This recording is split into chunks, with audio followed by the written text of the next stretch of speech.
నమస్తే అండి. Daily expenses సిరీస్లో 6th ఫిబ్రవరి రోజు అండి. 6th ఫిబ్రవరి రోజు గ్రాసరీకి 139 రూపీస్ ఖర్చు అయిందండి. ఇందులో పాలు, పెరుగు అండ్ స్పినాచ్ అండి. పాలకూరలో ఎక్కువ ఐరన్ అండ్ ఫైబర్ ఉంటుందండి. ఫైబర్ ఎక్కువ తీసుకున్నప్పుడు ఎప్పుడైనా వాటర్ చాలా తాగాలండి. వాటర్ చాలా తాగకపోతే మళ్ళీ కాన్స్టిపేషన్ ప్రాబ్లం అవుతుంది.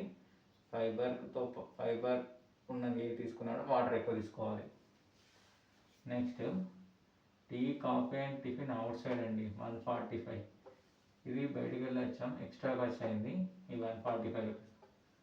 నెక్స్ట్ వాటర్ క్యాన్స్ 50 రూపీస్, ఈ వీక్లో రెండోసారి. నెక్స్ట్ బయట టీ కాఫీలతో పాటు రాగి జావా 30 రూపీస్. నేను డైట్లో ఉన్నాను, మీకు తెలుసు కదా, నేను రాగి జావా తీసుకున్నాను, ఇది ఫ్యామిలీకి. Next star item power bill అండి. ప్రతి మంత్ పవర్ బిల్ వస్తుంది. పవర్ బిల్ 704 రూపీస్ వచ్చిందండి. అది కూడా తక్కువ యూనిట్లకి అండి. ఇప్పుడు యూనిట్ చార్జెస్ చాలా పెరిగాయి, మీరు అర్థం చేసుకోండి. చిన్న ఫ్యామిలీకి 704 రూపీస్ వచ్చింది.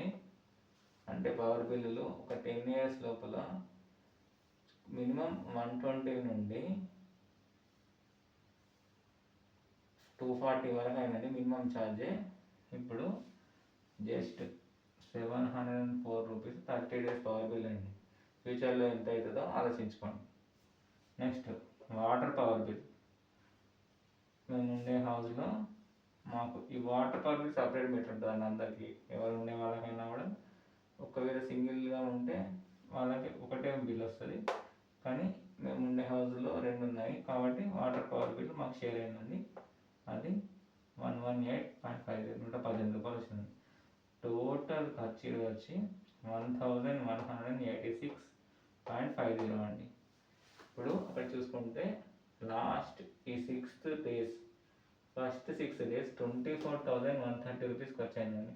ఈ 24,000లో ఏమేమి వచ్చినాయంటే home rent and power bill కూడా వచ్చిందండి, చూసుకోండి. కాబట్టి మీరు ఎప్పుడైనా ప్లానింగ్ ఉండాలండి. కంపల్సరీ ఎక్స్పెన్సెస్ ప్లానింగ్లో ఉండాలి. ఇప్పుడంటే నేను ఫ్యామిలీ 4 members ఉన్నాను, స్టార్టింగ్ స్టేజ్ ఉన్నారు, ఇద్దరే ఉన్నారు అనుకోండి, ఇంత ఖర్చు ఉండదు. కానీ అప్పటి నుండే మీరు ఫ్యూచర్ గురించి ఇన్వెస్ట్ చేయండి. మీరు ఒక స్కిల్స్ పెంచుకోండి, మీ జాబ్లో కూడా వృద్ధి కావాలండి. మళ్ళీ షార్ట్ కట్ జోలికి వెళ్ళదండి. ఇప్పుడు డబ్బులతోని ఆటలద్దు, షార్ట్ కట్ జోలికి మాత్రం అస్సలు వెళ్ళద్దు, గుర్తుపెట్టుకోండి. ఏదైనా రిజిస్టర్డ్ ఉన్న పనులు మాత్రమే చేయండి. షార్ట్ కట్ జోలికి వెళ్ళద్దు. మీరు కష్టపడి సంపాదించిన డబ్బులు మాత్రం పొడగొట్టుకోవద్దు. థ్యాంక్ యూ అండి.